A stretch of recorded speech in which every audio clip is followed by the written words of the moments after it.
சரி, 1 யோவான் புஸ்தகம் 2வது அதிகாரம் 14வது வசனம்.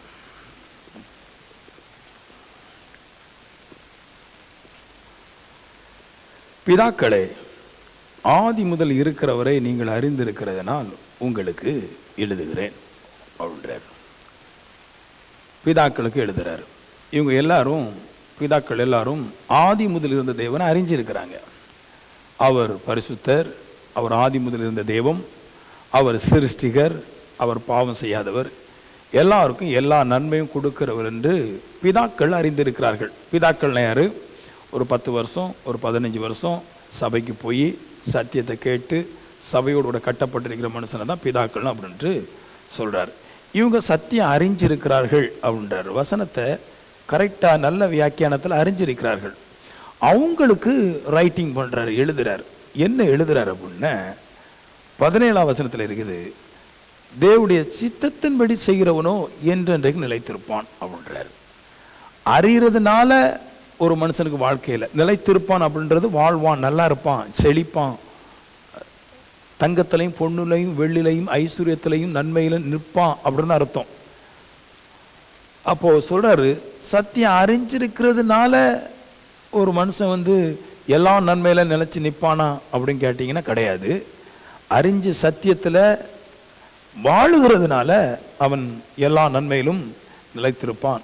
தேவ சித்தத்தை அறிகிறதுனால மட்டும் அல்ல அவன் ஜெயிக்கிறது, தேவ சித்தத்தை அறிந்து அதுல நிலை நிற்கிறானே, வாழுகிறானே, ஓடுகிறானே, அவன்தான் இந்த உலகத்தை ஜெயிப்பான் அப்படின்ட்டு சொல்றார்.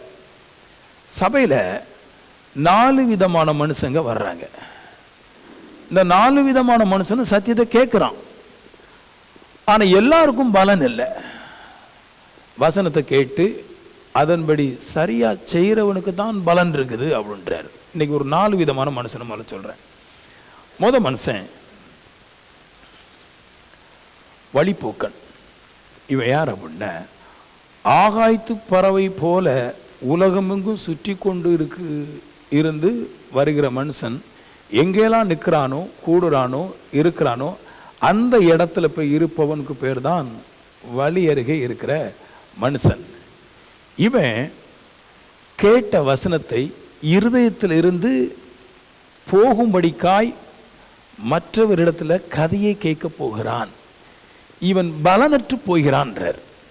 வசனம் என்னைக்கு இருதயத்தில் இருந்து வெளியே போதோ அப்பவுமே அவன் பலனற்று போய்விடான்றது.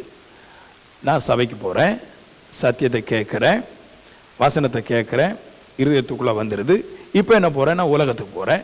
உலகத்துக்கு போகும்போது இந்த உலகத்தையே அறிந்தவர்கள் எல்லாரும் எங்கெல்லாம் போறாங்களோ அங்கெல்லாம் போய் நிற்கிறேன். நான் சீட்டு இறையிற இடத்துல போடுறேன், நான் குடிக்கிற இடத்துல போறேன், நான் தேவையில்லாமல் ஜனங்கள் கூடுற இடத்துல போறேன். நான் போகும்போது என்ன ஆயிடுது, சபையில கேட்ட, நான் சபையில அறிந்த அந்த சத்தியத்தை நான் போன இடத்துல இருக்கிற எல்லாரும் அவருடைய பொல்லாத வார்த்தையை எனக்குள்ள விட்டு என்னை வெற்றி சிறக்க பண்ணுகிற, எனக்கு பலன் தருகிற வார்த்தையை என் இருதயத்திலிருந்து எடுத்து போட்டு விடுகிறார்கள்.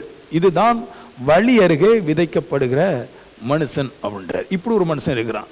சபைக்கு வருவான், சத்தியத்தை கேட்பான், முழிச்சிருந்து கேட்பான், உலகத்தில் போவான், எல்லாரோடையுமே ஐக்கியம் பண்ணிகிட்டே இருப்பான். இவன் எல்லாரோட ஐக்கியம் பண்ண யாரோடலாம் ஐக்கியம் பண்ணுறானோ அவங்களோட இவங்களோட உலகத்தை பேசி பேசி, உலக வார்த்தையை பேசி, பாவ வார்த்தையை பேசி, கேட்ட வசனம் உள்ளே இருக்காது. உதாரணத்துக்கு நீங்கள்லாம் ஒரு வாரம் இங்கே பிரசங்கத்தை கேட்குறீங்க, வீட்டுக்கு போகிறீங்க, அப்புறமா 2 நாளில் நீங்கள் கேட்ட வசனம் உங்களுக்கு என்னத்தை கேட்டீங்கன்னே உங்களுக்கு தெரியாது. ஆனால் ஒரே ஏதாவது ஒரு பாயிண்ட் வச்சுருப்பீங்க. போன வாரம் பாஸ்டர் இதை சொன்னார், அதை சொன்னார், இதான் பாயிண்ட் இருக்குமே தவிர கேட்ட வசனங்களெல்லாம் எங்கே போச்சு அப்படின்னா, கேட்ட வசனங்களெல்லாம் நீங்கள் உலகத்தார் கூடுற இடத்துல போய் கூடுனீங்களே, அதனால் உங்களிடத்திலிருந்து வார்த்தை எடுக்கப்பட்டு போயிட்டு, செழிப்பின் வார்த்தை, நன்மையின் வார்த்தை, ஜீவன் வார்த்தை உங்களிருந்து எடுக்கப்பட்டு போய்விடுகிறது. இன்னொரு மனுஷன் இருக்கிறான், கற்பாறை நிலம் உன் பேரு. அவன் எப்படின்னா வசனத்தை கேட்பான், ஆனா அந்த மனுஷனுக்கு ஈரம் இருக்காது நெஞ்சில, அப்படின்னா இரக்கம் இருக்காது. வசனத்தை கேட்காங்க நிறைய பேர், இரக்கம் இல்லாத மனுஷனும் வசனத்தை கேட்குறான். இப்போ என்ன பண்ணுறான், இவன் அப்படியே போகும், ஊருக்கு போகிறான், வீட்டுக்கு போகிறான், உலகத்தில் சேர்றான். சேரும்போது சோதனைகள் வருது, அவனுக்கு பயங்கரமான பிரச்சனை, பாடு, வேதனை. கர்த்தரை ஆராதிச்சதுனால வேதனை. சில மனைவியை தெரியாம முக அழகை பார்த்து கெட்டினதுனால வேதனை.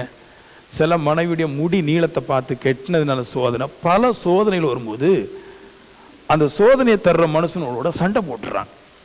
கன்ஃப்ளிக்ட் நடக்குது, மாற மாற சண்டை நடக்குது. இவனுக்கு ஈரம் இல்லைன்னா இறக்கம் இருந்து அந்த சோதனையை விட்டுட்டு வந்திருந்தா இந்த வசனம் உள்ள இருந்திருக்கும். இவன் வசனத்தை கேட்டுக்கிட்டு இவன் இறக்கம் இல்லாத மனுஷனா இருக்கிறதுனால சோதனைக்காரனோட சண்டை போட்டு அந்த சோதனைக்காரன் மூலமாக தன் இருதயத்தில் இருக்கிற வார்த்தையை விட்டு விடுகிறான். இவனும் பலனற்று போகிறான். ரெண்டாவது.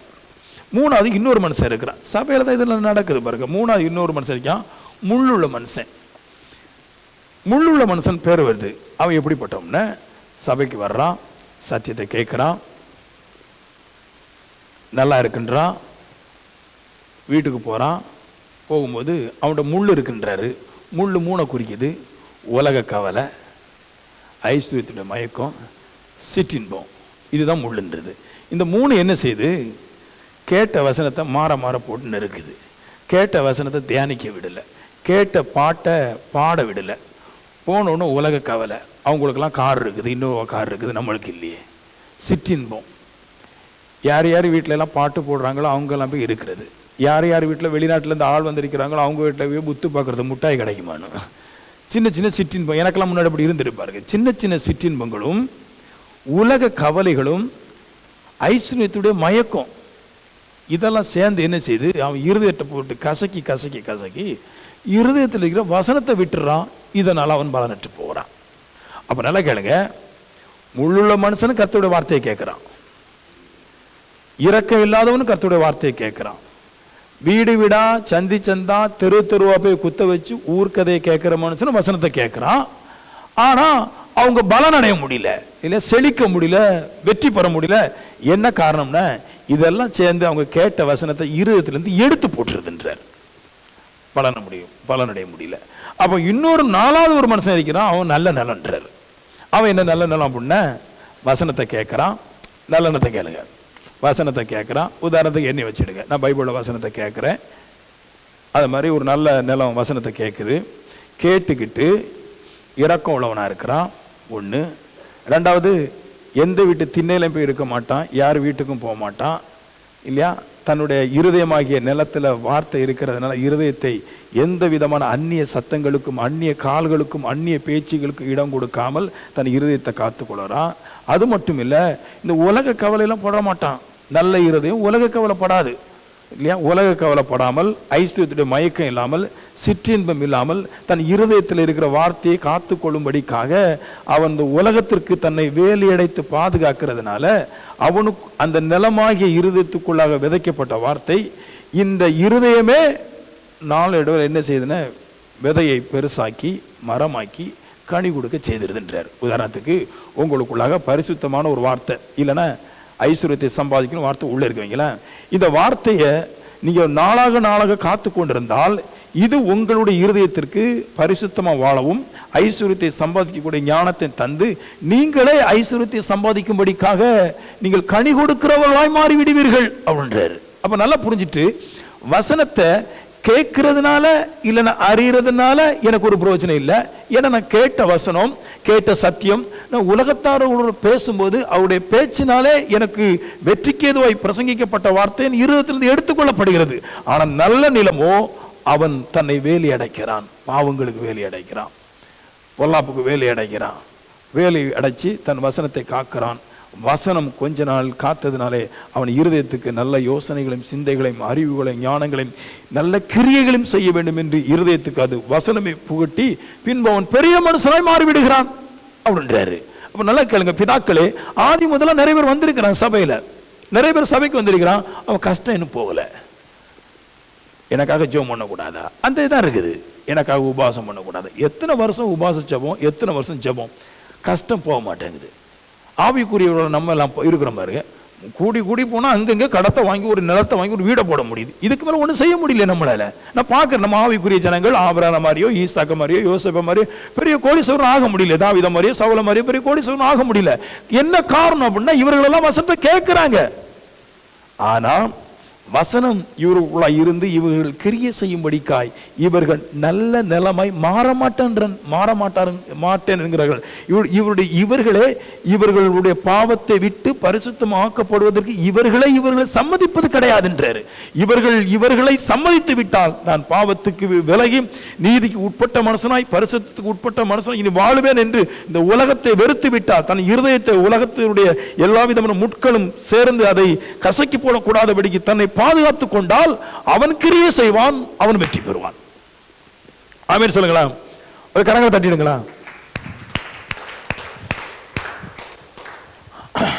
அப்போ தெரியுது, கேட்கறதுனால அல்ல, அறியறதுனால அல்ல, வசனத்தை இருதயத்துக்கு கொண்டு வர்றதுனால மட்டுமல்ல, வசனத்தை காத்துக்கொண்டு வசனம் சொன்னதன்படி வாழுகிறவன் உலகத்தை ஜெயிக்கிறான் அப்படின்னு சொன்னேன். இது மார்க்ல லூக்காவில் இருந்து பேசுறேன்.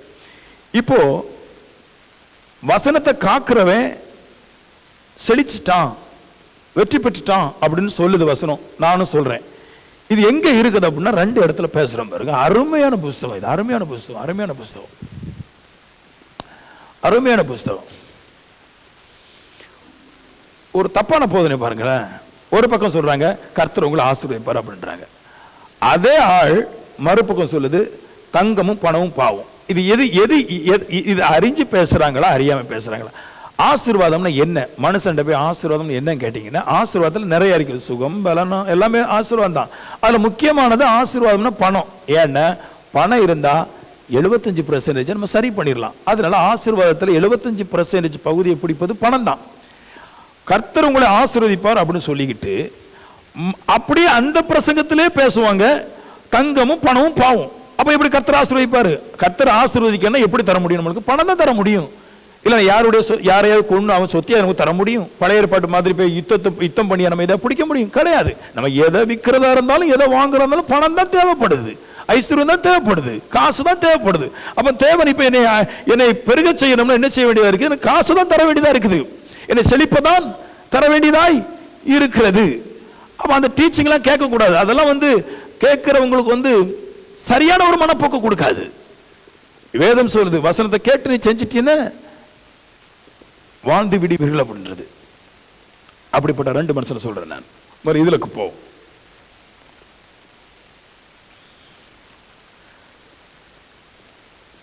2 சாமுவேல் 6வது அதிகாரம் 11ஆம் வசனம்.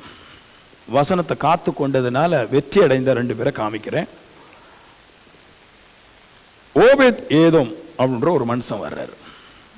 அவருடைய வீட்டில் 3 மாசமா உடன்படிக்கை பெட்டி இருந்துச்சுன்றார். உடன்படிக்கை பெட்டினா என்னது? அந்த உடன்படிக்கை பெட்டியில் என்ன இருந்துச்சுன்னா இந்த பைபிள் தான் இருந்துச்சு. முக்கியமான பகுதி பைபிள், மன்னா, ஆரோடைய கோல் 3 உள்ள வச்சு பூட்டி வச்சிருந்தாங்க. இதான் உடன்படிக்கை பெட்டி.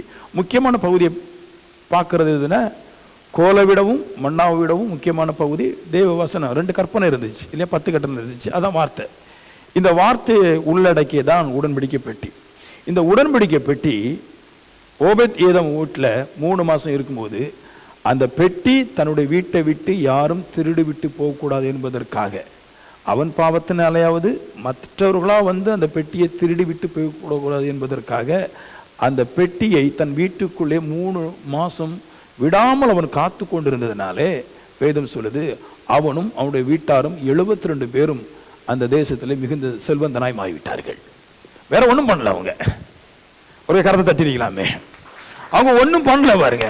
பெருசாட்டு நம்மள மாதிரி உபாசம் ஜெபம்னு போடல, நம்மள மாதிரி பெருசா ஒன்றும் செய்யல. அவங்க நம்மள மாதிரி இந்த வெள்ளை சட்டையெல்லாம் மாற்றி எடுத்துட்டு நகையெல்லாம் கலத்திட்டு ஏதோ ஆக்ஷன் ஒன்றும் பண்ணல. ஓபேத் ஏதோம் ஈஸியாக வேலை பண்ணிட்டாரு. தேவனுடைய வார்த்தை தன் வீட்டில் இருக்கும்போது அதை எந்த சூழ்நிலையிலும் அந்த வீட்டை விட்டு அந்த வார்த்தை போயிடக்கூடாதுன்னு அவ்வளோ கரிசனையாக இருந்தார். அவர் எந்த வீட்டு நிலம் இருக்கல, எந்த வீட்டுக்கும் ஃபோனை போட்டு கேட்கல, சாப்பிட்டீங்களா, மைனி தூங்குனாங்களா, மாமா செத்து போயிட்டாரா, முந்தா நேரத்தை தான் அவர் கால் வலிச்சுதா, இது எதுவுமே கேட்கல. அவரு ஒன்றுமே கேட்கல. அவருடைய எண்ணமெல்லாம் இந்த வசனம் என் வீட்டை விட்டு போயிடக்கூடாதுங்கிற ஒரு தாகம், தேவனுடைய வார்த்தை இது இருந்தால் ஜெயிச்சிருவோம் அப்படின்ற ஒரு நம்பிக்கை. அந்த வசனத்தை வீட்டுக்குள்ள வைத்து முழுக்க 3 மாசம் தூங்காமல் காத்து கொண்டிருந்தான். கர்த்தர் அவனுக்கு கொடுத்த பலன் மிகவும் பிரமாண்டமாக இருந்துச்சு. இதுக்கு முன்னாடி இன்னொரு மனுஷன் தேவனுடைய வார்த்தையை பாதுகாத்தான். நான் முக்கியமே சொல்லுவேன், தேவனுடைய வார்த்தை போகிற இடங்கள்லாம் நிறைய இடங்கள் இருக்குது. இன்னொரு இடம் இருக்குது, அற்புதமா இருக்கும். 1 சாமுவேல் 7வது அதிகாரம் 1ஆம் வசனம். அபினதாப் அப்படின்ற ஒரு மனுஷன் வராரு. இவருடைய வீட்டில் தேவனுடைய உடன்படிக்கை பெட்டி, தேவனுடைய வார்த்தை 20 வருஷம் இருந்துச்சாம் பாருங்க. 20 வருஷம் இருந்துச்சு. அபினதாப் தன்னுடைய மகன், மூத்த மகன் எலயாசரை பரிசுத்தப்படுத்தி இந்த வசனத்தை காத்து கொள்ள வேண்டும் என்பதற்காக அவனை 20 வருஷம் அங்கு போட்டிருந்தார். 3 மாசம் தேவனுடைய பெட்டி ஓபேத் ஏதோம் வீட்டில் இருந்த பொழுது அவன் மிகுந்த பணக்காரன் ஆயிட்டான். அவன் மட்டும் இல்லை, அவன் எல்லா குடும்பமே பணக்காரன் ஆயிட்டு.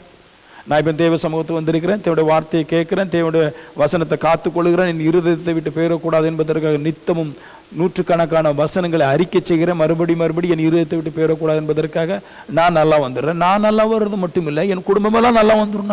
நல்லா வந்தான். நான் ஒரு ஆள் போதும், தேவனுடைய வசனத்தை நான் காத்து கொண்டாலே போதும், குடும்பம் முழுவதும் நல்லா வந்துடும். 3 மாசத்துல 10,000 கோடி செழிப்பு அடைஞ்சானா ஓபேத் ஏதோம். இவன் வீட்டில் 20 வருஷமாய் அந்த தேவனுடைய வார்த்தையை காத்து கொண்டானாம் எலயாசர், அபினதாப் அப்படின்ற மனுஷன். நான் சொல்றேன், எவ்வளவு அதிகமாய் அந்த வீட்டை தேவன் ஆசீர்வதிச்சு வச்சிருப்பாரு, எவ்வளவு அதிகமா அந்த வீட்டை ஆசீர்வதிச்சாங்கிறது ஒரு காரியத்தை சொல்றேன்.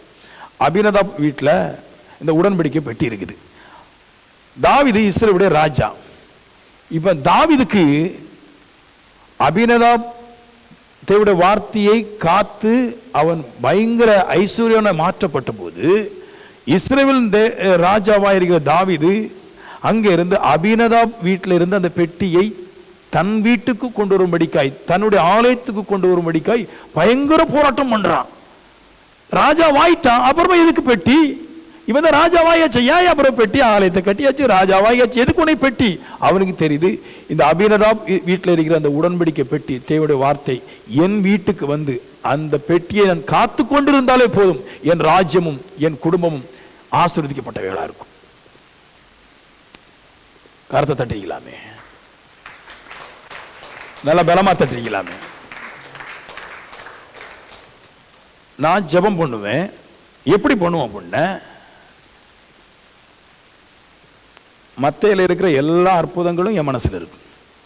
என் மனசில் இருக்கிறதெல்லாம் நான் ஜெபம் பண்ணும்போது ஒரு நோட்டு வச்சிருப்பேன், அதில் இருக்கும். காலையில் 5 மணிக்கு ஜெபத்தை பண்ணுறேன், 4 மணிக்கு முடிக்கிறேன். குறைஞ்சபட்சம் ஒரு 200 வசனத்தை அறிக்கை செய்வேன், அதான் என்னோட ஜெபம். அதில் இருக்கிற சில வார்த்தைகளை கர்த்தர்ட்ட கேட்பேன். 12 மணி முடியுது, 12 மணி வரைக்கும் மதியம் வந்துடுது. 12 மணியிலிருந்து மறுபடியும் 3 மணி வரைக்கும் செப டைம் வருது. மத்தையிலிருந்து அப்போஸ்தலர் நடவடிக்கை வரைக்கும் 4 புஸ்தகத்தில் எல்லா அற்புதங்களும் புஸ்தகத்தில் எழுதி வச்சு அதையே நான் கன்ஃபஸ் பண்ணுறேன்.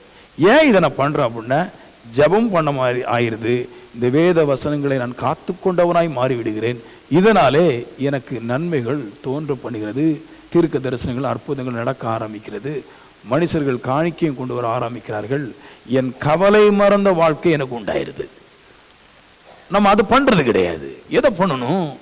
மனுஷன் முக்கியமா என்ன பண்ணணும்? தேவனுடைய வார்த்தை விதையா இருக்கிற இந்த வார்த்தையை அது எப்படியே ஆனாலும் என்னை விட்டு அகன்று போகக்கூடாது, பட்டு போகக்கூடாது, என்னை விட்டு மாறி போகக்கூடாது என்பதற்காக ஒரு அபினதாப் போல, ஒரு எலயாசர் போல, ஒரு ஓபேத் போல நான் அதை காத்துக்கொள்வதற்காக, என் இருதயத்தில் வைத்து காத்துக்கொள்வதற்காக நான் போராட நித்தமும் கூட போராட்டம் எதுல இருக்கணும்னா, உங்க போராட்டம் இந்த வேத வசனத்தை எடுத்து இருதயத்தில் போட்டு அது என்னை விட்டு மறைந்து போகக்கூடாது, ஆகாயத்து பறவைகள் அதை என்னை விட்டு எடுத்து போயிடக்கூடாது, உலக கவலைகள் எனக்கு அடிக்கடி வரும்போது அந்த உலக கவலைகள் என்னை விட்டு எடுத்து போயிடக்கூடாது, சில நேரங்கள் சிற்றின்பங்கள் வந்து என் இருதயத்தை கசக்கி புளியும் போது அந்த வார்த்தை போகக்கூடாது என்பதற்காக நான் அதற்காக போராடுகிறேன். சில வேளையில பணாசை வந்துருது, தேவைகள் அதிகமாக வரும்போது அந்த பணத்துக்காக இயங்கும் போது வார்த்தைகள் வெளியே போகும் என்று அறிந்து அந்த பண ஆசைகளிலும் கூட தேவ சமூகத்தில் இருந்து பண ஆசையை பார்க்கலும் தேவ வசனம் தான் முக்கியம் என்று சொல்லி தேவ வசனத்தை ரொட்டினாட்டே அறிக்கை செஞ்சிட்டு இருக்கிறதுனால நான் எதெல்லாம் ஆசைப்படுறனோ, என்னென்ன பலவீனங்கள் என்ன இடத்துல இருக்கிறதோ அவைகளெல்லாம் செம்மையாக்கி வச்சிடறார் கர்த்தர். மாறிடும், வாழ்க்கை மாறிடும். ஈஸி. நான் உங்களை வந்து அதிக ஐஸ்வர்யவனாய் அதிக செல்வந்தனாய் மாற வேண்டும் என்று விசுவாசித்து இந்த யோவான் புஸ்தகத்தை உங்களுக்கு பேசுறேன். அவ்வளவு வல்லமை நிறைந்த வார்த்தை, எல்லா விதையிலுமே பலன் இருக்குது. ஆனா அது எப்படி இருக்குன்னா, நல்ல நிலத்துல விதைஞ்சா மட்டும்தான் எல்லா விதையும் மரமாக, செடியாக, கனியாக பலன் தரும். விதை நல்லதா இருந்தாலும் கூட நிலம் கெட்டதா இருந்தா பலன் தராது. சொல்றாரு, நீங்கள் வாசிக்கிற வார்த்தை நல்ல விதை, நீங்கள் உங்களுடைய இருதயம் பலகீனம், அதனாலதான் பலன் இன்னும் வராமல் இருக்கிறது. பலன் வர்றதுக்கு சூப்பர் வழி நான் சொல்றேன். என்றைக்கு இருதயம் நல்ல இருதயம் ஆகுதோ அப்பவுமே விதை பலன் கொடுக்க ஆரம்பிக்குது. 100 மடங்கு, 60 மடங்கு, 30 மடங்குன்னு பலன் தந்து நம்மளை இந்த தேசத்துல பெரிய ஐஸ்வர்யவனாய், பெரிய வல்லமை உள்ள மனுஷனாய் அது மாற்றி விடுகிறது. ஹலோ சொல்லுங்களேன். பாஸ்டர் நீங்க எப்படி வேணாலும் ஜெபம் பண்ணுங்க, நாங்க போன உடனே ஊர்க்காரன் கதையை கேட்காம போக மாட்டோம். நாங்க எங்களுடைய படைச்சு 4 வீட்டு தென்னையில போய் இருக்காம என் ஈரதே தூக்கம் வராது. நான் வெள்ளசில போடுவேன், நகை கலெக்டருவேன், சாயந்தரம் 7 மணினா வீட்டுக்கு முன்னாடி வந்து இருந்துட்டு ஊர் கதையெல்லாம் பேசுவேன். நான் கர்த்தரை நீ ஆசீர்வதிக்கணும், நான் பரிசுத்தவான்னு இப்படிலாம் பேசுறாங்க. எளவு நான் உலகத்தோடு கூட பேசினா என்ன நடக்குங்க? அது நான் பாவிகளிடத்திலும் உலகத்தோடு கூட பேசும்போது என்ன நடக்கும்? இப்போ நான் சொல்றேன் பாருங்க. ஒரு நிலம் இருக்குது, அந்த நிலம் முழுக்க விதைச்சு போட்டிருக்குது. மாடுகளை விட்டு உழுத என்ன செய்யும்? விதையெல்லாம் நாசமா போயிடும். மாடை விட்டு உழுதால விதை நாசமாயிரும். நீங்க பேசுற மனுஷனா பேயா இருக்கிறான், விதை என்ன பாடுபடும் பாருங்க. மொத்தமா அள்ளிட்டே போயிடுது. ஒரு வசனம் கூட இருதயத்தில் வைக்காமல் எல்லாவற்றையும் மனுஷன் அள்ளிட்டு போயிடுறான். மறுபடியும் சத்தியத்தை கேட்டுக்கிட்டு மறுபடியும் அவன்கிட்ட தான் போறான். அவன்கிட்ட போய் எனக்கு அதை காட்டுன்றான், அவளை பத்தி பேசுன்றான், இதை பத்தி பேசுன்றான். அந்த மெட்டி ஒளியை போடுங்க மனுஷன், கொஞ்சம் நேரம் பார்த்தா தான் சரியா இருக்கும். டிவி உடஞ்சாலும் பரவாயில்ல, 60,000 ரூபாய்க்கு புது டிவி வாங்கி போட்டு எதையா பார்த்து எடுத்து இருக்கிற வசனத்தெல்லாம் விட்டுறணும். வசனத்தை விடுறதுக்கு, வசனத்தை குழப்பறதுக்கு பிசாசு என்னெல்லாம் பண்ணுமோ எல்லாம் பண்ணுது. மனுஷன் அதுக்கு உடந்தையா போயிட்டான். இன்னும் கொஞ்சம் முக்கியமான விஷயத்துக்கு போட்டு இல்லையா, வசனத்தை எப்படி பாதுகாக்கிறது அப்படின்னு லைட்டா சொன்னேன். இன்னும் முக்கியமா சொல்றேன், வசனத்தை எப்படி பாதுகாக்கணும்ன்றதுக்கு சொல்றேன். அற்புத விதமான ஒரு பிரசங்கம். எப்படி வசனத்தை பாதுகாக்கிறது? சில விஷயங்களை சொன்னேன். உலக ஆசைப்படக்கூடாது, சிற்றின்மை இருக்கக்கூடாது, கண்ட கண்ட திண்ணையில போய் இருக்கக்கூடாது, உலகத்தை பற்றி கவலைப்படக்கூடாது. பாஸ்டர் கோட்டு போடுறாரு, நம்ம இன்னும் கோட்டு போடலாம் கவலைப்படக்கூடாது. இப்படி பல விஷயத்தை குறித்து கவலைப்படாமல் நீங்கள் கலங்காமல் இருக்கும்போது ஓரளவு உங்களை காத்துக்கொள்றீங்க. இதை விடவும் இன்னும் பரிசுத்தமான இன்னொரு விஷயம் இருக்குது. அதுல நீங்க ஸ்டெடியா நின்று தேவ வசனத்தை காத்துக்கொள்ள வேண்டும். 2 விஷயம் செய்யணும். ஒன்று, மிகவும் கொடூரமான பாவத்தை உங்களிடத்திலிருந்து விலக்கி தேவ வசனத்தை காத்துக்கொள்ள வேண்டும். இந்த 2 வேலையும் கரெக்டா நடந்தாதான் நீங்க சக்சஸ் ஆக முடியும். சில நேரத்தில் நிலம் மோசமா இருந்தாலும் சில விதைகள் அங்க கிடக்கும். நீங்க பாத்துறீங்களா? நான் பார்த்திருக்கேன் பாருங்க. முட்செடிகளா இருக்கும், அங்க ஒரு மாங்காய் மரம் நிக்கத்தான் செய்யுது. எல்லாம் முட்செடிகளா இருக்குது, அங்க ஒரு கொய்யக்காய் மரம் நிக்கத்தான் செய்யுது. எங்க வீட்டுக்கு பின்னாடி பெரிய காடு 50 சென்ட் கிடக்குது. பாம்பு போது, பள்ளி போது, ஓந்தான் போது, ஏகப்பட்ட குடிகாரம் போறான், முட்செடிகள் எல்லாம் நிறைய நிரம்பி இருக்குது. அங்கேயும் நல்ல மரம் 1-2 நிக்கத்தான் செய்யுது. ஒரு பப்பைக்காய் மரம் இருக்குது, இன்னொரு மரம் நிற்குது. முட்செடிகளிலும் சில பழங்கள் மரங்கள் வந்து கனி கொடுக்குது.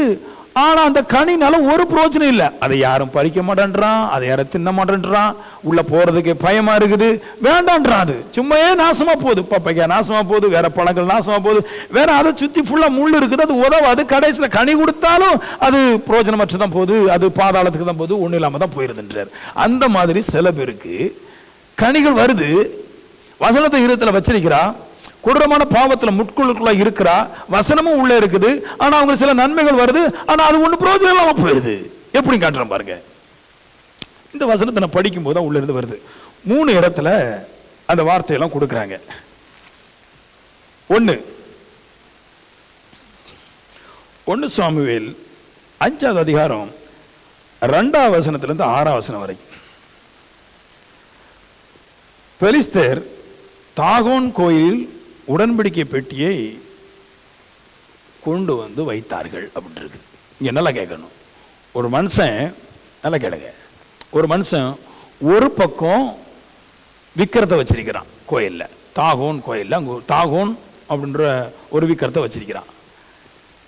அந்த பெலிஸ்தன் என்ன சொல்றான், இந்த தாகோன் இருக்கிறதுனால மட்டும் வெற்றி இல்ல, இஸ்ரவேலருக்கு வெற்றி வசனம், அதனால அந்த வசனத்தை தூக்கி கொண்டு இந்த தாகோன் கூட சேர்த்து வைப்போம், ஒரே கோயில்ல வைப்போம் அப்படின்னு அவன் ஐடியா போடுறான். இப்ப இது என்ன நடக்குது, விக்கிரம் இருக்குது, அது அதிக பலன் இல்ல, இஸ்ரவேலருக்கு ஆவிக்குரியவருக்கு வசனம் தான் லாபம், அதனால லாபம் தர்ற வசனத்தை ஏன் வெளியே விடுறோம், அதை எடுத்து உள்ள வச்சுக்கணும்னு விக்கிராராதனை கரை எடுத்து உள்ள வச்சுக்கிறான். அப்ப என்ன நடக்குது, நான் சொல்றேன் முக்கியமான பாயிண்ட் போறேன் நான், விக்கிர ஆராதனைக்காரர்களோ ஆகாதிருப்பீர்கள் சொல்லுது பாருங்க.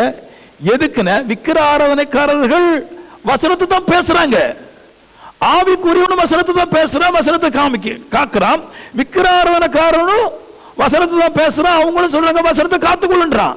என்ன பிரச்சனை அப்படிங்க, என்ன தாகோன் கோயில்ல தேவனுடைய உடன்படிக்கப்பட்டு தேவனுடைய வார்த்தை இருந்த போது அவங்களுக்கு 4 இம் கிடைத்தது. பெலிஸ்தர்கள் விக்கிரத்துக்கு முன்னாடி தேவனுடைய வார்த்தையை பேசினதுனால பெலிஸ்தருக்கு கிடைச்சது 4 இம்.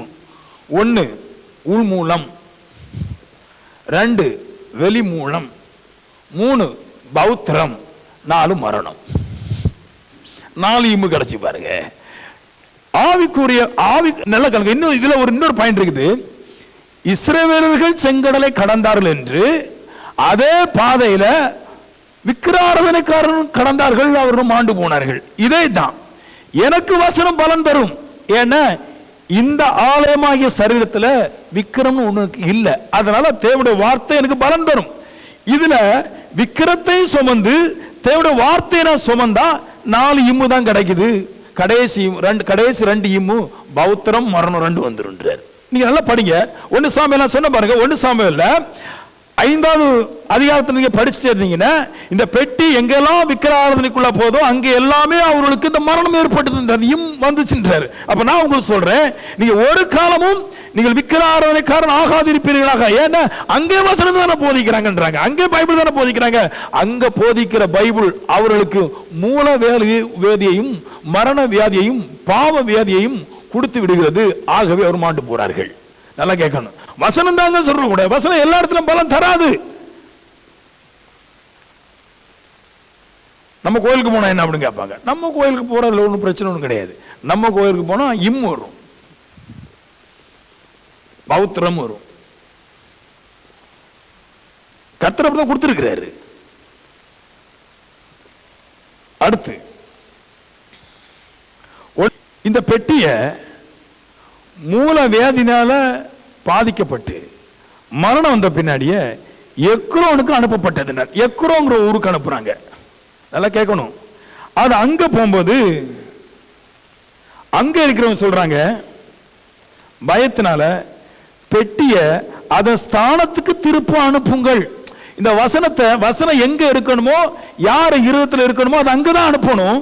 இந்த வசனத்தை கொண்டு விக்கிர இருக்கிற இடத்துல வைக்க கூடாது. நம்ம எக்ரோன் ஜனங்கள் சொல்றாங்க, இந்த வசன பெட்டி உடன்படிக்கை பெட்டி இங்க வரக்கூடாது, விக்கிரத்தை ஆராதிக்கிற இடத்துல வசன பெட்டி வரக்கூடாதுன்னு சத்தம் போடுறாங்க. ஏன்னா அவங்களுக்கு தெரிஞ்சு போச்சு, பெலிஸ்தருடைய தேசத்துல மூல வேதினால நிறைய பேர் செத்து போயிட்டான். இவ பெலிஸ்தர்கள் மூல வேதினால செத்ததுனால வசனம் வேண்டாம்னு ஒதுக்குறான். இந்த ரோமன் கத்திரிகளும் வசனத்தை ஒதுக்குவாங்க பாருங்க. எதுக்குன்னா அவங்களுக்கு அது வேலை செய்யாது, அது கொடுற பாவத்தை ஏற்படுத்தும், அதனால வசனம் வேண்டாம் அப்படின்னு சொல்லி ஒதுக்குவாங்க. இதே மாதிரி இங்கே ஒதுக்குறாங்க. இவன் எக்ரோனுக்கு போயிட்டு, எக்ரோனுக்கு போன பின்னாடி அவங்களுக்கு 3 இல் கிடைச்சது. மூல வியாதினால பாதிக்கப்பட்டார்கள், இல் போட்டிருக்குது. அப்புறம் பயத்துல கூக்குரலிட்டார்கள் அப்படின்னு போட்டிருக்கு. ஏமேன். 3 சொன்னாங்க, பெட்டியை திரும்ப அனுப்புங்கள் அப்படின்னாரு. இந்த கல்லையே போடுறாங்க. ஏன்னா ஒவ்வாதுன்றாரு. வசனம் விக்கிர ஆராதனைக்காரர்களுக்கு ஒவ்வாது. அப்படி மீறி அதை கண்டிப்பா நான் பேசணும் அப்படின்னு போட்டீங்கன்னா அது பாவத்தை இல்லாமல் வேற ஒன்றும் பிறப்பிக்காது, மரணத்தை இல்லாமல் வேற ஒன்றும் பிறப்பிக்காது. நான் ஒரு அக்காட்ட போய் இந்த வசனத்தை சொல்றேன், பைபிளை சொல்றேன். ஒரு நாள் இந்த பைபிளை பேசுறேன் நான், இது பைபிள் இந்த மாதிரி இருக்குது அப்படின்ட்டு. அதுக்கு அந்த அக்கா பேசின பேச்சு எனக்கு உறவுக்கு அக்கா தான். அந்த அக்கா பேசிச்சு, எப்போ பார்த்தாலும் ஏன் நீங்கள் வசனத்தையே பேசிட்டு இருக்கிறீங்க, உங்களுக்கு போர் அடிக்கலையா, உங்களுக்கு ஒரு மாதிரி வரலையா அப்படின்னு கேட்குது. அப்போதான் எனக்கு தெரியுது, இந்த வசனத்தை படிக்கும்போது தெரியுது விக்கிர ஆராதனைக்காரர்களுக்கு வசனம் ஒவ்வாது. ஏன்னா அவனுக்குள்ள ஏதோ ஒரு குடைச்சல் கொடுக்கிறது. ஆமென் சொல்லுங்களேன்.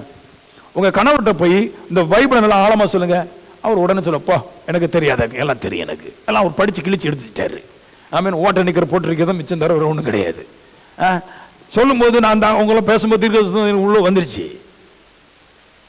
ஒரு சிஸ்டர் சொல்றாங்க, எனக்கு கிரெயின் இருக்குது, வசனம் வேண்டாம், அதை வச்சு தப்பிச்சுடுவோம். அவங்க கிரெயின் தீர்க்க தரிசனம் நான் கேட்டேன், ஆண்டவர் அந்த கிரெயின் என்ன, கிரெயினை பத்தி உங்களுக்கு சொல்றேன், அவங்க கூட சொல்ல முடியாது, கேட்டா அவங்க புரிஞ்சுக்கிடுவாங்க, அவங்க கூட சொன்னா கோவப்படுவாங்க. தீர்க்க தரிசனம் சபையில சொன்னா ஓகே, வெளியே சொன்னா அவங்க உண்மையை சொன்னா கோவம் வந்துடும், என்னை பத்தி தப்பா பேசிட்டேன். கிரெயின் என்ன, அவங்க கிரெயின் அப்படின்னா பிரெயினா. கிரெயின் என்னன்னா புருஷன்டா நல்லவன மாதிரி நடிச்சுக்கிட்டு புருஷனை தன்வசப்படுத்திக்கிட்டு மனம் போன போக்குல வாழ்றதுனால கிரெயின் அப்படின்றாங்க. ஏன்னா புருஷனுக்கு நல்ல பேரு, அதுல குடும்பத்துக்கு நல்ல பேரு, ஆனா வண்டி சாக்கட. இன்னொரு ஆள்கிட்ட பத்தி பேசிட்டு இருக்கிறேன், ஆண்டவர் சொல்ற அந்த அக்கா சொல்லுது, எப்ப பார்த்தாலும் வசனத்தை பத்தியே பேசுறீங்கல்ல, உங்களுக்கு வேற ஒரு கடவுளுமே கிடையாது அப்படின்ட்டு. அந்த அக்கா பத்தி பேசு கர்த்தர் கட்டுன்னு சொன்னாரு. டக்குன்னு உள்ள சொல்றாரு, அந்த அக்கா ஃபுல்லா மைண்ட்ல ஃபுல்லா ரெண்டு தரிசனம் இருக்குது. ஒன்னு, அவ குடும்பத்துல யாராவது ஜிஸ்டர் ஃபாதரா இருக்கணும், இல்ல ஜிஸ்டர் ஃபாதர்கிட்ட கான்டாக்ட்ல இருக்கணும். ரெண்டுல ஒண்ணு வேலை நடக்குது. பிடிக்காது பாருங்க, அவங்களுக்கு வசனம் பிடிக்காது. ஏன்னா அவங்களுக்கு மூலவேதி மாதிரி ஏதோ அரிப்பு வருது. ஆமேன்னு சொல்லுங்களேன். நாங்கெல்லாம் ஆவிக்குரிய ஜனங்கிட்ட பொண்ணு எடுக்க மாட்டோம், நாங்க எடுக்க முடியாது அவங்களால. ஏன் எடுக்க முடியாதுன்னா, நீ காசு கொடுத்தா எடுப்பாங்க, நம்மளுக்கு பொண்ணு எடுக்க முடியாது, ஏன்னா ஒரே அரிப்பு. 1 சாமுவேல் 6:19 செய்வாருங்க. பெத்ஷிமேசின் மனுஷர் கர்த்தருடைய பெட்டிக்கு உத்து பார்த்தபடினால் அப்படின்றாரு. விக்கிராத நகர் என்ன பண்றீங்களா, உடன்படிக்கை பெட்டியை உத்து பார்த்தானா. உடன்படிக்கை பெட்டிக்கு மேலே பூட்டு போட்டுருக்குது. ஊருக்குள்ள போன உடனே என்ன பண்ணிட்டான், சரி இந்த இது வந்த எல்லா இடத்துல வந்தா நோயும் வாதையும் வருதா, இது என்னதான் அப்படி இருக்கு, உள்ள இருக்கு. உத்து பார்த்தான், உள்ள பார்த்தா ஒரு பைபிள் தான் இருக்குது. இந்த பைபிள் எதுக்கு மூல வேதியை கொண்டு வருதுன்னு அவனுக்கு ஒரு ஷாக் ஆயிடுச்சு. வேதம் சொல்லுது, விக்கிர ஆராதனைக்காரனா இருந்து வசனத்தை பற்றி பேசும்போது, வசனத்தை பிரிச்சு படிக்கும்போது, படிச்சதுனால 50,070 பேர் செத்து போயிட்டானா. எப்படி செத்தான் பாருங்க. நம்ம ஊர்ல விக்கிர ஆராதனைக்காரங்க பைபிளை படிச்சு பிரிச்சு வாசிச்சானவங்களா கண்டிப்பா சொல்றேன், கன்ஃபார்ம் பாவத்தில் விழுந்துருவான். இது அவ்வளவு எஃபெக்ட். காக்காவே கரண்ட் கம்பில கை வைக்கலாங்க, நம்ம போய் வைக்க முடியுமா? அந்த மாதிரி ஆவிக்குரியவன் ஆவிக்குரியவனோடு தான் ஒப்பிட்டு பேசுறார். ஆவிக்குரிய நான், வேதம் சொல்லுது, ஒருவன் கிறிஸ்துடைய ஆவியை பெறாமல், பரிசுத்த ஆவியை பெறாமல் இயேசுவை கர்த்தர் என்றே சொல்லக்கூடாதான். அந்த அளவு எஃபெக்ட் இருக்கின்றாரு. சும்மா சொல்லிடக்கூடாதுன்றாரு. அவ்வளவு நூதனமாய் லைன் பிடிச்சி பேசுற கர்த்தர் இங்க இதை பற்றி பேசுறாரு.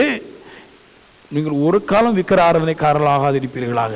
ஏன் அப்படின்னா, அங்கேயும் வசனம் தான் பேசுறான்னா, அங்க போனால் தாகோன் கையும் காலும் உடைந்து தலையும் உடைந்து வெறும் முண்டம் இருந்தது போல விக்கிரத்தை ஆராதிக்கிறவன் இந்த சூழ்நிலைக்கு மாற்றப்படுவான்றது. ஆமென். எப்படினாலும் வசனத்தை இருதல வச்சிடக்கூடாது. அவர் சொல்றார், நீ பரிசுத்தனா இருந்து வசனத்தை காத்துக்கொள், அந்த வசனம் உனக்கு பலன் செய்யும். முக்கியமா ஹோலி ரொம்ப முக்கியம். நீங்க வசனத்தை கேட்டுட்டீங்க, நீங்க வசனத்தை கேட்குறீங்க, நீ விக்கிர கோயிலில் போய் இருந்து பாருங்க, உங்களால தேவ சமூகத்துக்கு எந்திரிச்சு வர முடியாது. அப்புறம் நீங்க தேவனுடைய ஆலயத்துக்கு சரியா வரவும் முடியாது. உங்களுடைய நன்மைகளெல்லாம் கட்டாயிரும். ஏன்னா வசனத்தை கொண்டு விக்கிரத்துக்கு முன்னாடி போடக்கூடாதுன்றாரு. வசனத்தை ஏற்றுக்கொள்கிற இருதயத்துல அந்நிய ஆவிகளும் உள்ள கொண்டு போடக்கூடாதுன்றாரு. ரெண்டு என்ன பண்ணிடுது, அந்த மனுஷனை சேதப்படுத்திடுது, ஆலயம் சேதமாயிட்டுன்றாரு. உங்களுக்கு புரிஞ்சா? விக்கிர இந்த தாகோன் இருந்த கோயில்ல தேவோட உடன்படிக்கை பெட்டியை வச்ச பின்னாடி, அதுக்கு பின்னாடி அந்த பெலிஸ்தியர்கள் அந்த ஆலயத்துக்கு போகக்கூடாதபடி பயந்து அந்த ஆலயத்துக்கு போகாம இருந்தார்களாம். அப்ப நல்லா கேட்கணும், விஷயம் இருக்குது, நல்லா ஆழமா போகணும், விஷயம் இருக்குது. நான் அங்கேயும் போவேன், நான் இங்கேயும் இருப்பேன் நான் அப்படின்னா வேதம் சொல்லுது. தாகோனுடைய கோயிலுடைய அந்த வாசல்ல தாகோன் உடைந்து கிடந்துச்சான். என்ன சொல்லுது, தேவன் இருக்கிற இடத்தை விட்டு விக்கிரமனாலும் சரி, விக்கிரத்தை ஆராதிக்கிறவனும் சரி, அவன் தேவஸ்தானத்துக்கு உள்ளே வர முடியாது என்பதை குறிக்கிறது. தேவனுக்கு அவனுக்கு சம்பந்தம் இல்லை என்பதை குறிக்கிறது. சரி, முக்கியமான விஷயத்துக்கு போயிடும் இனி. ஆமென், ஆமென் சொல்லுங்க. ஒரு அம்மா ரட்சிக்கப்பட்டுருச்சு சின்ன வயசில், கல்யாணம் முடிகிறதுக்கு முன்னாடி. சபைக்கெல்லாம் போயிட்டு வந்து கொஞ்சம் அப்படி கொஞ்சம் சத்தியம் கேட்டாப்புல. அவங்களுக்கு ஒரு மைண்டில் ஒரு ஃபீல், பிள்ளைங்களெல்லாம் ஊரில் தான் கட்டி கொடுக்கணும். ஊரில் வந்து கட்டி கொடுத்துட்டாப்புல. கட்டி கொடுத்துட்டு மறுபடி சபைக்கு போயிட்டாப்புல. கட்டி கொடுத்த இடத்துல ஒன்றும் விளங்கலை, எல்லாம் நாசமாக போச்சு. ஏன்னா அந்நிய ஜாதிகளோடு கலந்து இருக்கக்கூடாதுன்றது. இப்போ போய் தலையை போட்டு பிச்சுட்டு திடுறாங்க. தெரியாமல் கட்டி கொடுத்துட்டேன். சத்தியம் தெரியாதான் செய்யும், தெரிஞ்சே தான் கட்டி கொடுத்த. பண ஆசை, ஐஸ்வர்யத்துடைய மயக்கம் உள்ள வரும்போது, முள் உள்ள வரும்போது என்ன செய்யுதுன்னு, என் வசனத்தை குத்தி அது செயலிழுக்கும்படிக்காக செஞ்சு விட்டது. அதனால பண ஆசையில் என்ன பண்ணிட்டான் மனுஷன், நல்ல வாழ்க்கைக்கு எடுத்து விட்டான். இன்னும் கொஞ்சம் போவோம். ஆமேன் சொல்லுங்களா. ஆமேன். என்ன ஆனாலும் சரிதான், உயிரை விடலாங்க.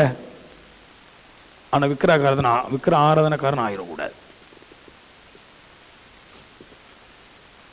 பொண்ணு கிடைக்கலாம், கிடைக்காம போகலாம், சாகு வரலாம், நோய் வரலாம். ஆனா விக்கிர ஆராதனைக்காரன் உள்ள வந்துடக்கூடாது. விக்கிர ஆராதனை இருத்தில் வந்துடக்கூடாது. வாழ்க்கை போயிடும். அப்புறமா தேடினாலும் கிடைக்காது, முட்டு போட்டாலும் கிடைக்காது. வேதம் சொல்லுது, அநேக பேர் காண வேண்டும் என்று விரும்பியும் காணாததை நீங்கள் கண்டீர்கள், அதனால விசுவாசத்தில் பலமா இருங்கன்றார். அநேக பேர் இந்த ரட்சிப்பை விரும்பினாங்களாம், ரட்சிப்பை காண வேண்டும் என்று ஆசைப்படுறாங்களாம், அவங்களுக்கு ரட்சிப்பு கிடைக்கலன்றாரு. ஆனா உங்களுக்கு ரட்சிப்பு கிடைச்ச பின்னாடி உங்களை பரிசுத்தப்படுத்தி எல்லாருக்கும் முன்னாடி முதன்மையான இடத்துக்கு வரணுன்றதை பார்க்கணுமே தவிர என் இச்சைகளுக்கு இடம் கொடுத்து நான் பாவத்தையும் என் இருதயத்தில் சுமக்கும்படிக்காய் பெறக்கூடாது அப்படின்றார். பெலிஸ்தரை போல எக்ரோன் போல நான் கெட்டு போயிடுவேன். நீங்க நல்லா இருக்கும்ன்றேன். நான் நீங்க சுகித்து இருக்கணும். நான் அதனால தான் எப்பவுமே இந்த ஜெபம் பண்றவங்களை பெருசா நான் நம்புறது கிடையாது. இங்கேயும் ஜெபம் பண்ணிவிடுவோம்ல. அதான் அவர் சொன்னார், பிதாக்களே ஆதி முதல் இருந்தவரை நீங்கள் அறிந்திருக்கிறதுனால உங்களுக்கு எழுதுகிறேன். ஆதி முதலே உங்களுக்கு பிதாவை பற்றி தெரியும், ஆனா இன்னும் வரைக்கும் வாழ்க்கை இல்லை. கடவுளை தெரியுமா, நல்லா பேசுவாங்க, நம்மள மாதிரியே பேசுவாங்க, நம்மளை விட ஜாஸ்தி பேசுவாங்க விசுவாசி சில பேர்.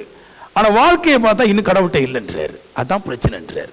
வாழ்க்கை கடவுள்கிட்ட இருந்துச்சுன்னா வெற்றி நிச்சயம்ன்றேன். நான் சொல்ல, உங்களோட வாழ்க்கையெல்லாம் கடவுள்கிட்ட பலமா இருந்துச்சுன்னா நீங்க எல்லாரும் பென்ஸ் கார்ல தான் வந்திருப்பீங்க. ஏன் சபைக்காருக்கு சண்டை போடுறீங்க, எனக்கு இடம் இல்லை, உனக்கு இடம் இல்லை, சீட்டில் கொஞ்சம் ஏறின்றேன்.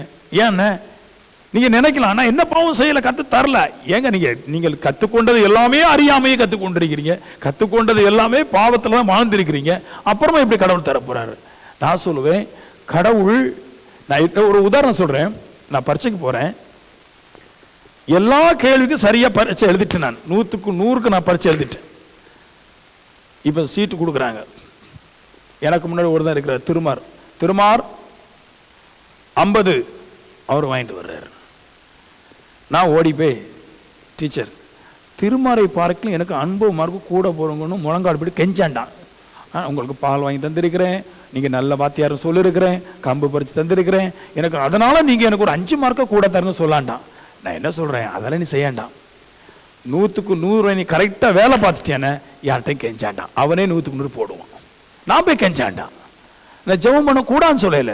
ஆனால் நீங்க வாழ்க்கையை சரியா வாழ்ந்துட்டீங்கன்னா தேவனே உங்களுக்கு பலன் ஆகி விடுவார்.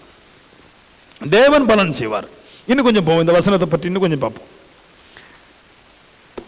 ஆமென். முக்கியமா ஒரு விஷயம், நீங்க நல்லா இருக்கணும். நான் படிச்சு சொல்றேன்.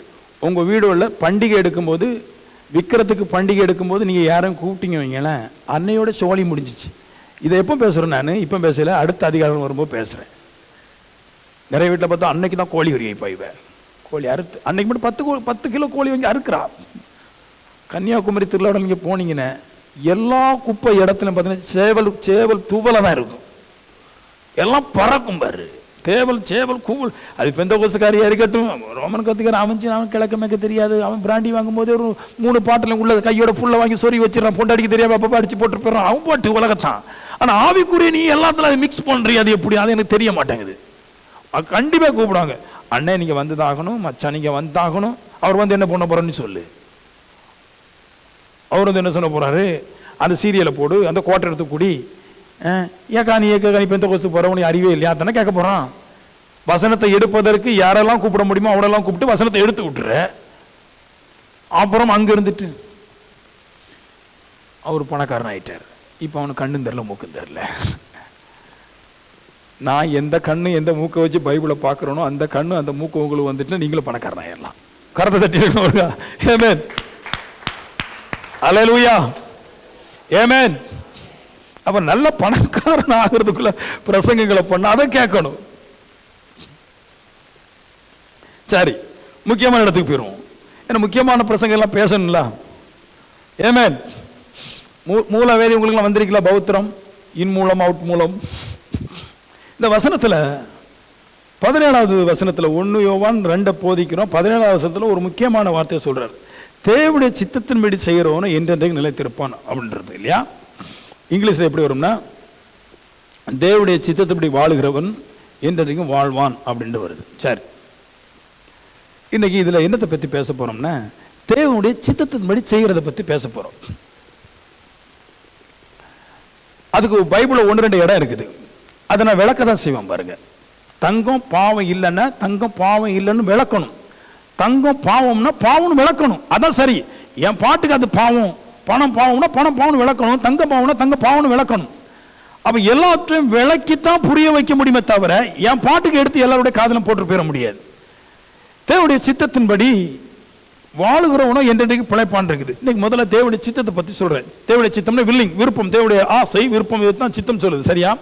இதன்படி வாழுகிறவன் பிழைப்பான்றது. சரி, இந்த தேவனுடைய சித்தத்தின்படி வாழுகிறவன் பிழைப்பான்னு சொல்லுது.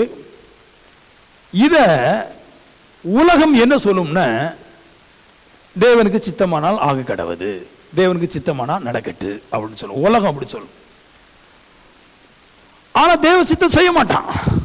ஆனா சொல்றான் தேவனுக்கு சித்தமானால் நடக்கட்டு அப்படின்றான். ஆனா தேவனுடைய சித்தம் செய்ய மாட்டான்றான். தேவனுடைய சித்தம் என்னது? நானே உன் தேவனாய் கர்த்தர், உன் கணவன் இடத்துல கீழ்ப்படிந்து இருப்பாயாக, உன் தாயின் தகப்பனை கணம் பண்ணுவாய். இதான் தேவனுடைய சித்தம்.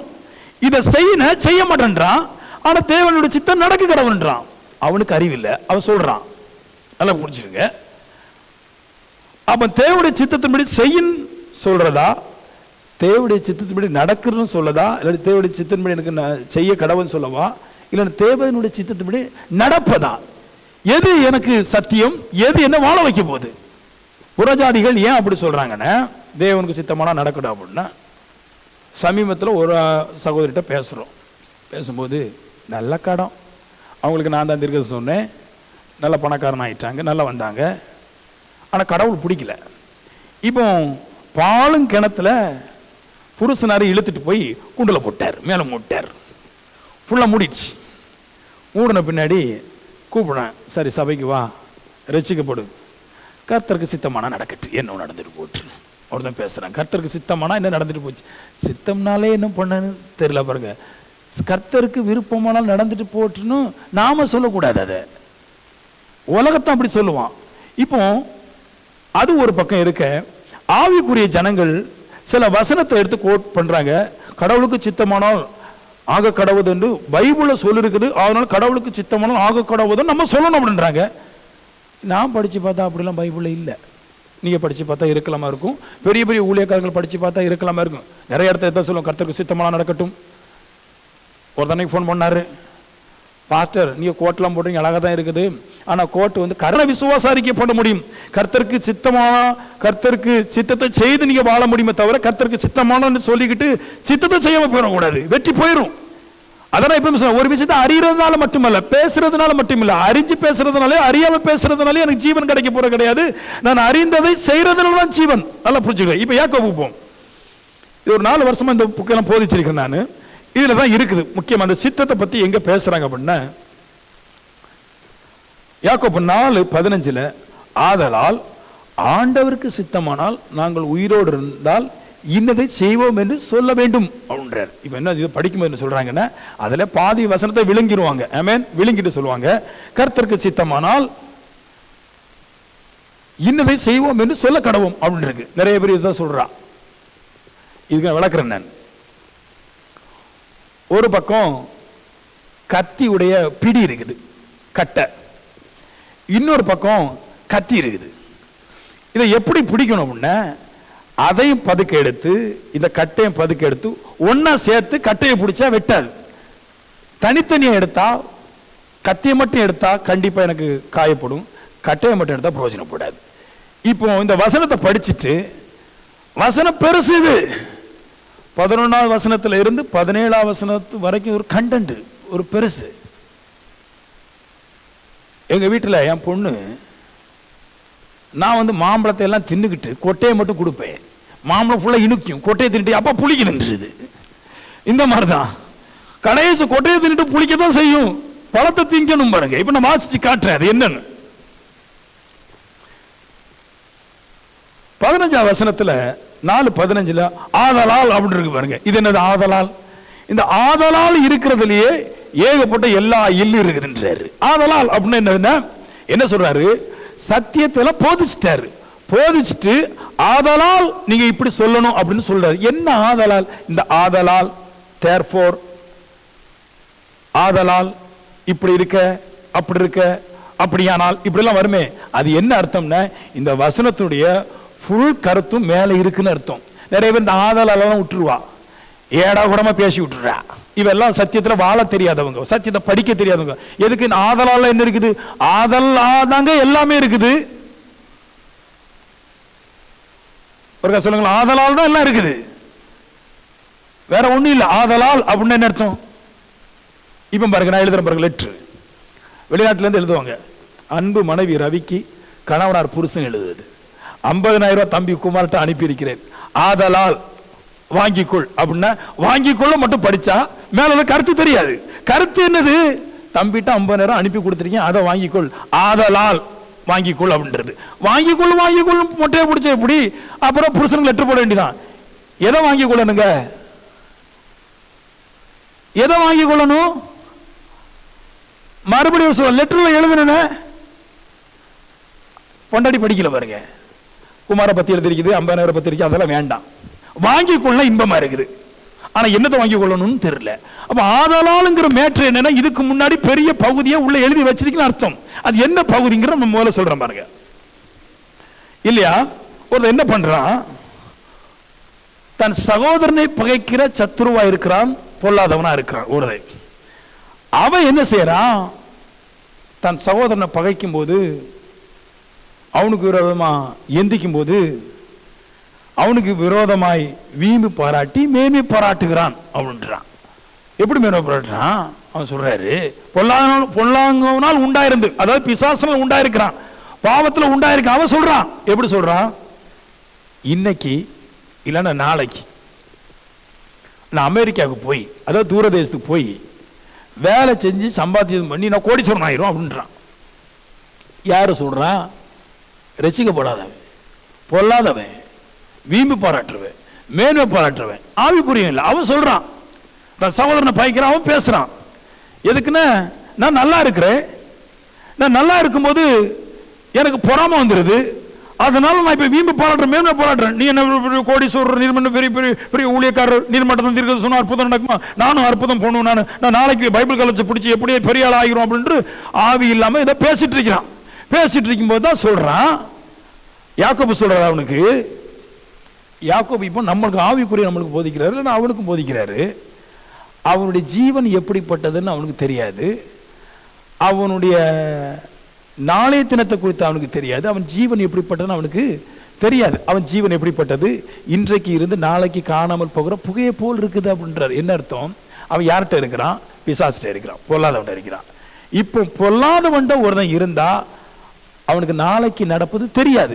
ஏன்னா நாளைக்கு நடக்கிறதுக்கு முன்னாடியே இவன் பொல்லாதவனோடு ஒரு ஐக்கியம் வச்சிருக்கனால, இந்த பொல்லாதவன் பிசாசு கொல்லவும் அழிக்கவும் வருகிறான், வேறொன்றுக்கும் வரான். அப்போ நாளைக்கு இவர் நினைக்கலாம், ஒரு வேளை நான் நாளைக்கு போய் அமெரிக்காவில் போய் நிறைய சம்பாதிச்சுட்டு வரும்னு இவர் சொல்லலாம். ஆனால் இவன் ஆராதிக்கிறவனும் இவனுடைய தலைவனும் பொல்லாதவனாக இருக்கிறபடினால நாளைக்கு இவனுடைய ஜீவனை இவனுடைய சரீரத்திலிருந்து காணாதவர்களாக எடுத்துக்கொண்டு போயிடுறான். ஒரு புகையை போல பறத்திடுறான்றார். இவனுடைய ஜீவன் புகையை போல இருக்குது. அப்ப அதனால அவன் என்ன சொல்லணும்? புறஜாதி உலகத்தை என்ன சொல்லணும்? பிசாசை பிடிச்சவன் என்ன சொல்லுவேன்? இல்ல, நான் வீம்பு பாராட்டக்கூடாது, மேன்மை பாராட்டக்கூடாது, நான் வணங்குறது பேய வணங்குறேன், அதனால கடவுளுக்கு சித்தமானால் நடக்கும் என்று சொல்ல கடவுள்ன்றார். இது என்னைய பார்த்து சொல்லல, ஆவிக்குரிய என்னைய பார்த்து சொல்லல. நான் பல வருஷமா சபைக்கு போய் தேவனை அறிஞ்சுக்கிட்டு வாழாம இருக்கிறேன், அவனை பார்த்து சொன்னது. சபைக்கு போய் சத்தியத்தை அறிஞ்சு வாழ்றான், அவனுக்கு சொல்லப்பட்டதில்ல. அவன் எப்படி சொல்லணும்? என் ஜீவன் எப்படிப்பட்டதுன்னு எனக்கு தெரியும், நாளைக்கு என்ன நடக்கும் எனக்கு தெரியும். என் ஜீவன் எப்படிப்பட்டது, அவர் என்னை விட்டு விலகுவதும் இல்லை, என்னை கைவிடுவதும் இல்லை என்று அவர் சொல்லியிருக்கிறார். என்ன அர்த்தம்?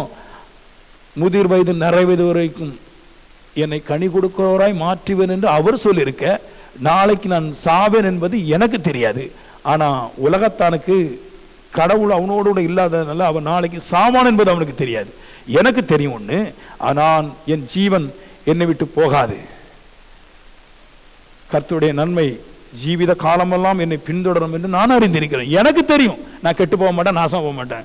ஆனா புறஜாதிக்கு தெரியாது, அவன் கெட்டு போயிடுவான். அவன் என்ன சொல்லணுமா? கர்த்தருக்கு சித்தமானா, ஒருவேளை கர்த்தருக்கு சித்தமானா இன்ன பட்டணத்துக்கு போய் கொஞ்சம் சம்பாத்தியம் பண்ணி கொஞ்சம் முன்னேறலாம்னு நினைக்கிறேன் அவன் சொல்லணுன்ற, நீ சொல்லக்கூடாது. நீ என்ன சொல்லணும்? நான் நல்லா இருப்பேன், நான் கண்டிப்பா 10ஆம் கிளாஸ்ல 500க்கு 500 வாங்குவேன், நான் 12th 600க்கு 600 நான் வாங்குவேன் நான். நீ அப்படி பேசுன்றாரு. அவன் பேசுறான் பாருங்க, நான் இன்ன பட்டணத்துல போய் அமெரிக்காவில் போய் சம்பாத்தியம் பண்ணும் உலகம் சொல்றானே, அதை நீ சொல்லணும்ன்றார். இயேசுவின் நாமத்தினால் அவர் என்னை விட்டு விலகுவதுமில்லை, என்னை கைவிடுவதில்லை. கர்த்தருக்கு ஜீவன், கர்த்தருக்கு பலன், கர்த்தருக்கு ஆரோக்கியம். நான் உயர்வேன், உன்னதத்துக்கு ஏறுவேன், என் தகப்பனுக்கு சம்பாதிச்சு கொடுப்பேன், பெரிய வீடு கட்டுவேன், கார் வாங்குவேன், உலகத்துல சிறந்தவனாய் இருப்பேன் என்று நீ விசுவாசரிக்கப்படுன்றார். அவன் பண்ணக்கூடாது. வீடு வீடா போய் இருக்கிறானே அவன் பண்ணக்கூடாது. பண ஆசையில தங்கி திரிந்து தேவனை உதாசனப்படுத்திட்டு போறானே அவன் சொல்லக்கூடாது. நீ தேவனுக்காக வாழ்ற, நீ பேசணுன்றார், நீ சொல்லணும். நீ சொல்ல வேண்டியது அவன் சொல்றான், ஆனா அப்படி சொல்லக்கூடாது. அவன் சொல்ற இதெல்லாம் நீ சொல்லணும். ஏன்னா நீ தேவனுடைய பிள்ளை, அவருடைய ஜீவன் உனக்குள்ளா இருக்குது. அவருடைய தகப்பன்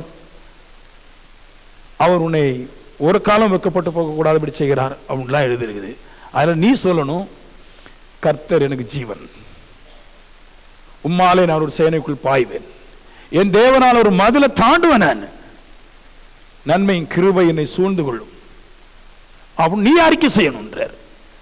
நம்ம என்ன பண்றோம்? தேவனுடைய மனசை சொல்லணுன்றார். நம்ம என்ன பண்றோம்? நீ சொல்லணும், சொல்லிட்டு அதை செய்யவும் செய்யறார். நம்ம என்ன பண்ணணும்? கர்த்தருக்கு சித்தமானா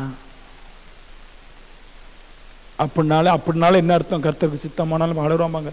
கர்த்தருக்கு சித்தமானா அப்படின்னா என்ன பிரச்சனை? பிரச்சனை அவன் கையை விட்டு ரொம்ப தூரம் போயிட்டு இப்ப அவனால ஒண்ணு பண்ண முடியல. அவன் சொல்றான் கர்த்தருக்கு சித்தமானா அப்படின்ற வார்த்தை எதுக்குன்னா எல்லாம் போயிடுச்சு, கர்த்தரை நம்பி வந்து எல்லாம் போச்சு, இனி என்ன கையில நம்ம கையில இருக்குது? கர்த்தருக்கு சித்தமானால். நான் சொல்றேன், இருக்குது, கையில மேட்டர் இருக்குது. இந்த கர்த்தருக்கு சித்தமானாங்கிற விஷயத்தை விட்டுட்டு கர்த்தருக்கு சித்தத்தை செய்ய ஆரம்பிச்சேன்னா எல்லாம் நடக்க ஆரம்பிச்சிடும். நான் சொல்ல மாட்டேன் கர்த்தருக்கு சித்தமானாலும் நான் பேச மாட்டேன், நான் அது எனக்கு உள்ளது வார்த்தை இல்லை. அப்போ கர்த்தருக்கு சித்தமானாலும் பேசாம எப்படி பேசுறது? கர்த்தர் ஆவிக்குரிய மனுஷன் போதிச்சு வச்சிருக்கிறார். மத்தேயு 6 எல்லாம் அங்க திருப்புங்க. அவர் விட்ட பாதையிலேயே நடக்கட்டும். சில பேர் சொல்றா அவர் விட்ட பாதையிலேயே நடக்கட்டும். நீ கடலுக்கு போற, ஆண்டவர் சீசர்ட்ட சொன்னார் கடலுக்கு போற, 2 மீனை பிடிக்கிற, வாயை திறந்து பாரு, முத்து இருக்கும், அதை செய்ய வேண்டியது செய். கர்த்தருக்கு சித்தமானால் வட்டிக்காரன் நம்மளை வந்து பிடித்தால் பிடிக்கட்டும், கடைக்காரன் நம்மளை வந்து அடித்தால் அடிக்கட்டும், கர்த்தருக்கு சித்தம். நான் என்ன சொல்றேன், அதெல்லாம் விட்டுற, உன் வேலையை தெளிவா பாரு. கடைக்காரன் கொடுக்க வேண்டிய கடத்தை கொடு, வட்டிக்காரன் கொடுக்க வேண்டிய வட்டியை கொடு, பிள்ளைக்கு வேண்டிய நடத்த வேண்டியது நடத்து, நீ நல்லா இருப்ப. நீ சித்தத்தை செய்யாம சித்தத்தை சொல்ற. சித்தம் 2 வகை இருக்குது. கர்த்தருடைய சித்தம் 2 வகை இருக்கிறது. 1 மத்தேயுக்கு போவாருங்க.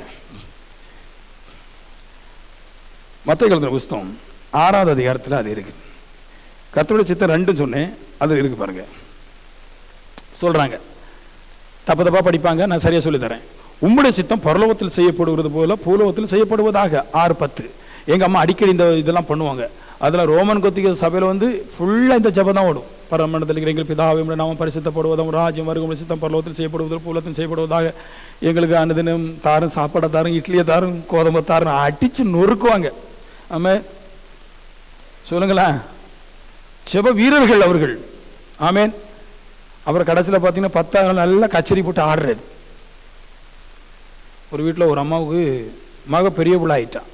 செய்யப்படுகிறது போல பூலோகத்தில் செய்யப்படுவதாக. இதை வியாக்கியானம் பண்றேன். இது என்ன அர்த்தம் அப்படின்னா, ஆண்டவர் சொன்னார் ஜெபம் பண்ணும்போது பரிசுத்தவான்கிட்ட இப்படி ஜெபம் பண்ணார். ஜெபம் பண்ணும்போது ஜெபம் பண்றதுக்காக சொல்லல, அதில் வாழன் என்ன சொன்னார்னா, உம்முடைய சித்தம் பரலோகத்தில் செய்யப்படுதுன்றார். என்ன அர்த்தம் அப்படின்னா, அவருடைய சித்தம் என்னது, அவரோடு கூட இருக்கிறவர்கள் பரிசுத்தமா இருக்க வேண்டும் என்பது தேவனுடைய சித்தம். இது பரலோகத்தில் நடக்குதான். என்ன நடக்குது, தேவனுடைய தூதர்கள் தேவனுக்கு முன்னாடி எப்பொழுதும் பரிசுத்தமா இருக்கிறார்கள்.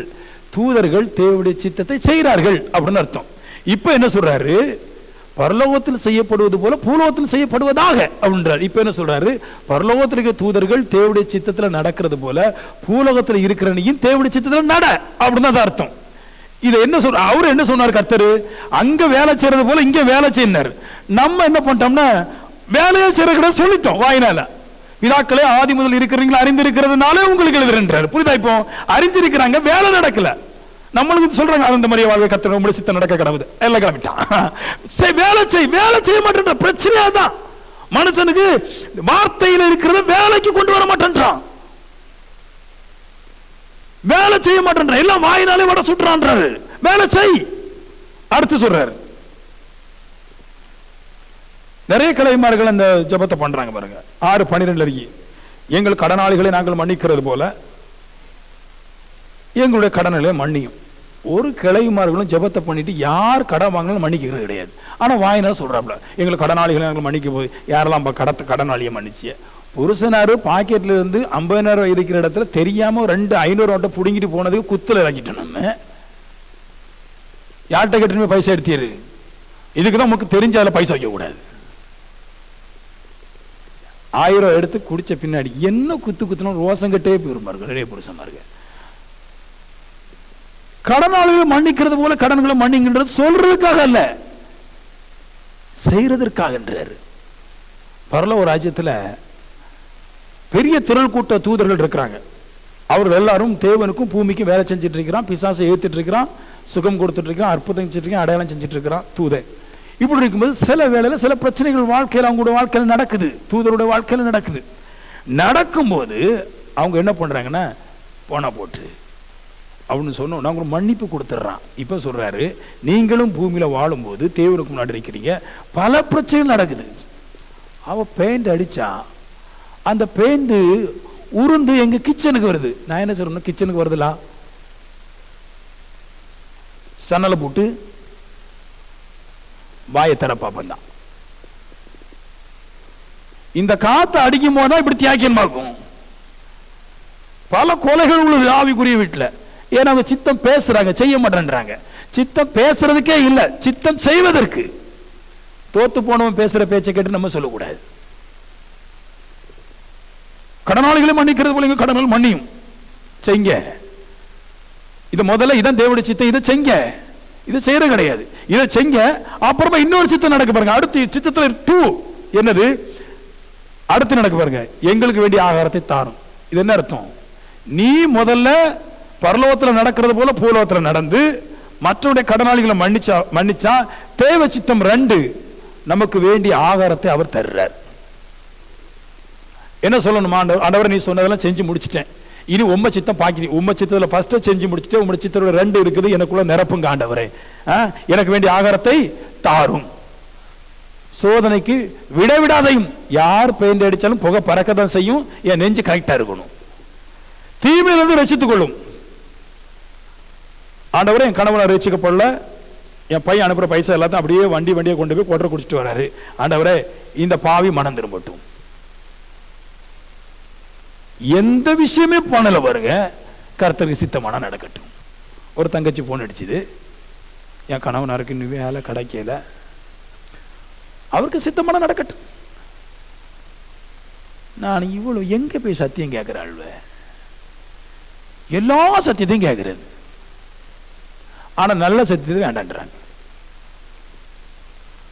சித்தத்தை செய்கின்ற பைபிள் சொல்றதுக்காக இல்ல, அது உலகத்தான் சொல்லுவான். முடியும், உங்களால முடியும்.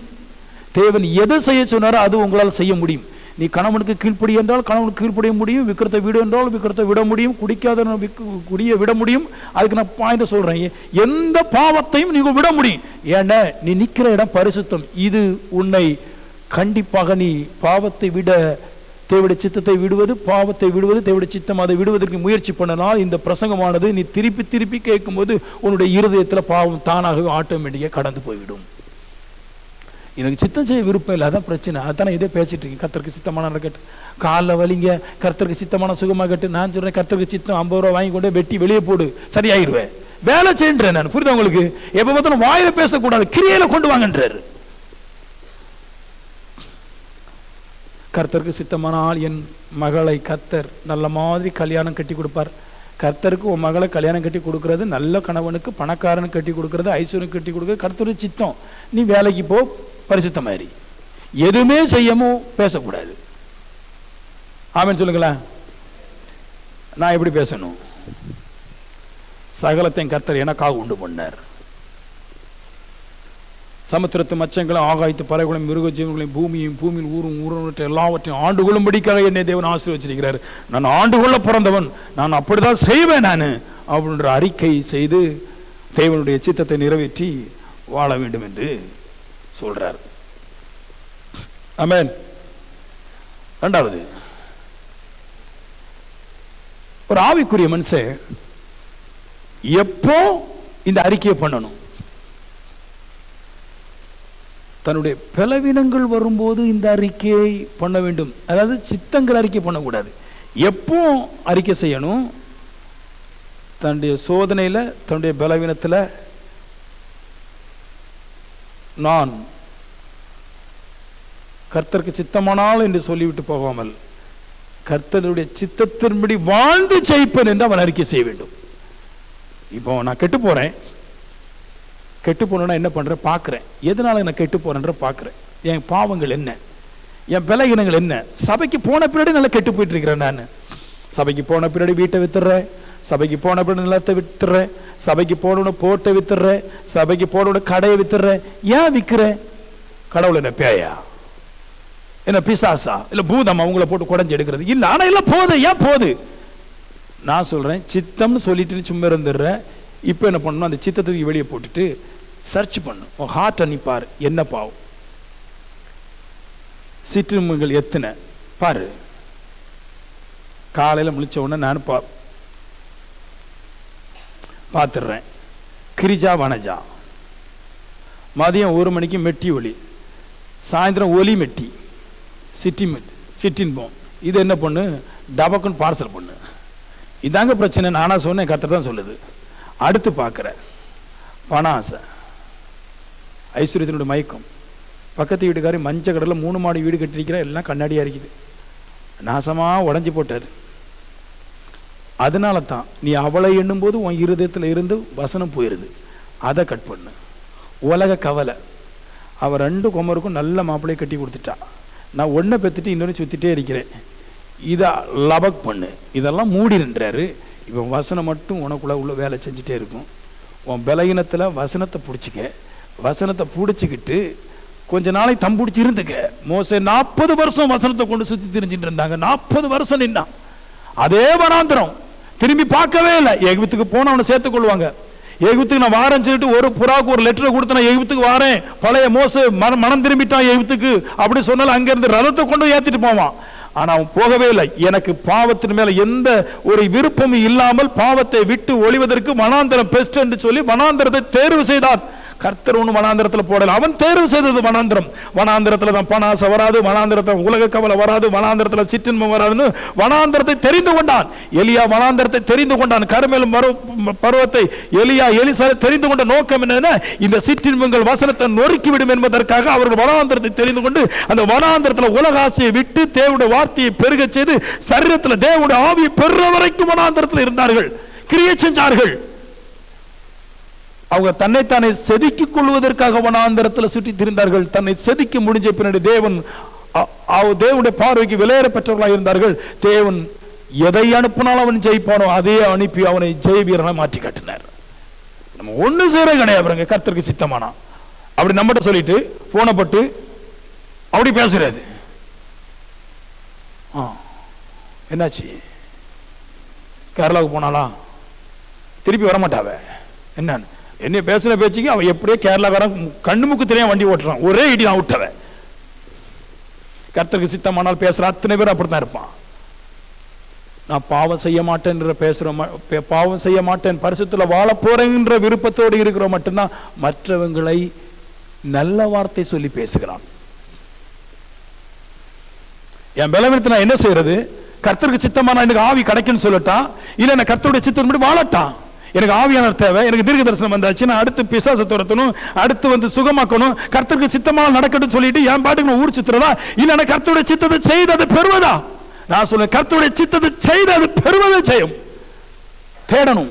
என் பிள்ளைங்க என்ன 10 சரியா இருந்தாலும் எங்கேயா மிஸ் ஆகிருப்பேன், அந்த ஒண்ணை சரிப்படுத்து ஆவியானவர் உங்களுக்குள்ள பலன் செய்வார்.